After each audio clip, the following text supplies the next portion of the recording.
Skinny Scoopers Chris and Lisa coming at you from the kitchen today because it is all about Valentine's Day. Yes, and many of us would normally go out for Valentine's Day, but this is a tough economy, and so we're trying to find something romantic and delicious to make at home. Sometimes it's nice just to stay at home too. I mean, why go out on a busy night when the service is going to be slow and restaurants are slammed? Absolutely. We say keep it at home, have a nice romantic meal, and to that end, we have exactly what your man wants because we actually went out on the streets and asked several men. We took a little informal Skinny Scooper poll. What is it you'd be looking for in a home-cooked meal? And to no surprise, they said meat, moo, cow. That's right.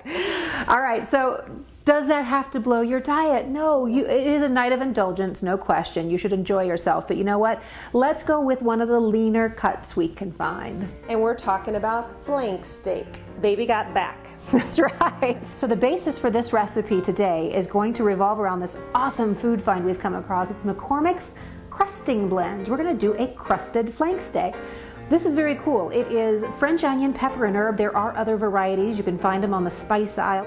And Lisa came across an interesting tidbit regarding this whole panko breadcrumb, because what is the difference? Well, panko breadcrumbs, by the way, panko means breadcrumbs in Japanese. A little redundant. But what panko breadcrumbs are is they are made from crustless bread. So they're a little airier, fluffier, lighter, and actually they give you that crispy coating without using as much oil, which we are all about. That's absolutely. Right. Okay, so we're going to get things rolling here. The other basis for this, you got to find a way to make your breadcrumb stick, and for that we're going to use a little bit of Dijon mustard, a spicy brown from French's. Okay, so Lisa's going to get cooking here and show us how to make these stick. Okay, so we're going to start off by spreading some Dijon mustard, and we're going to be doing this on both sides. So we want to half the amount we have. This is a 1/4 cup worth of spicy brown mustard. We're going to use 1/2 of it on this side. Then we're going to do our breadcrumbs. Let's get it spread out all the way to the edges. And you are going to lose a little bit of those breadcrumbs on the grill, but for now, we're just going to get as much as we can on here.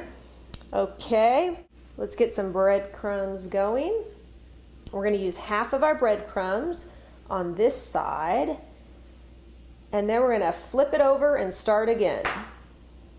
So we'll turn this flank steak over. By the way, this was about a 20-ounce flank steak, and this will make 4 good servings. You know, you're not going to have a huge piece, but this is a good serving and something that isn't going to blow our points. One of these servings for us would be about 6 to 8 points depending, but like I said, this is about a 20-ounce piece.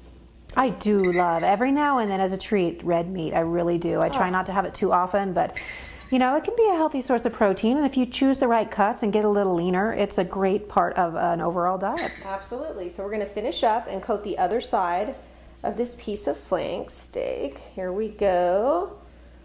And then we're moving it to the grill. Now we're doing this inside, and we have this awesome grill pan that just goes right on your stove, so you can do this any time of year. We're going to start off by putting a teaspoon of olive oil across the grill.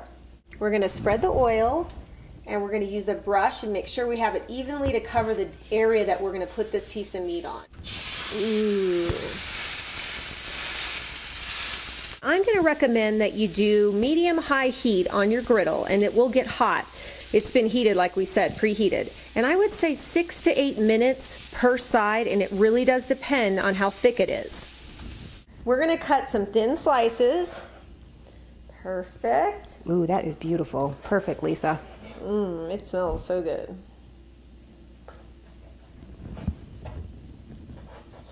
Nice. We'll go for one more. Okay. There you have it. Your man can have his meat and potatoes for Valentine's Day, and you can still stay on plan. We served this with our wonderful oven-roasted sweet potato fries. These have chili flakes, a few other goodies. You can find that recipe in our In the Kitchen section as well. And we say top it off with something that is a little different than red wine, because that's just too predictable on Valentine's Day. We say turn to Baja Bob's. He's got the sugar-free martini mixes. Go for the cranberry Cosmo. It is so tasty. You mix it with vodka.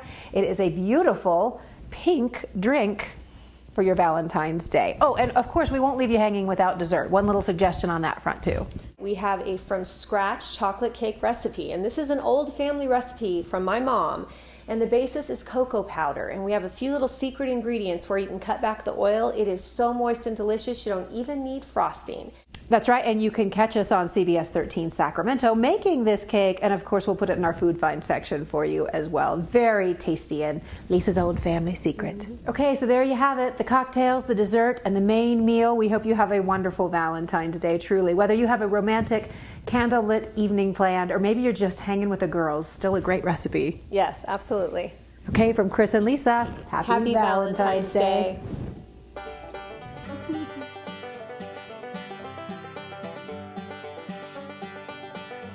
And so we gave it a good 8 minutes per side just to sort of get a good, yeah. Yeah. All right. Sorry. Feelings. Nothing more than feelings. Lisa talking to it. Trying to forget my feelings.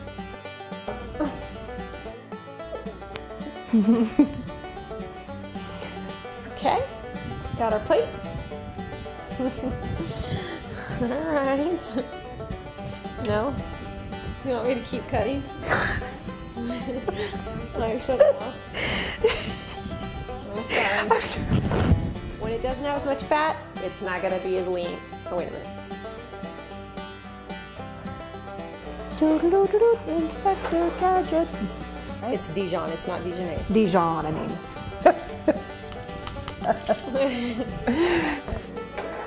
Yay! I'm stealing these pieces.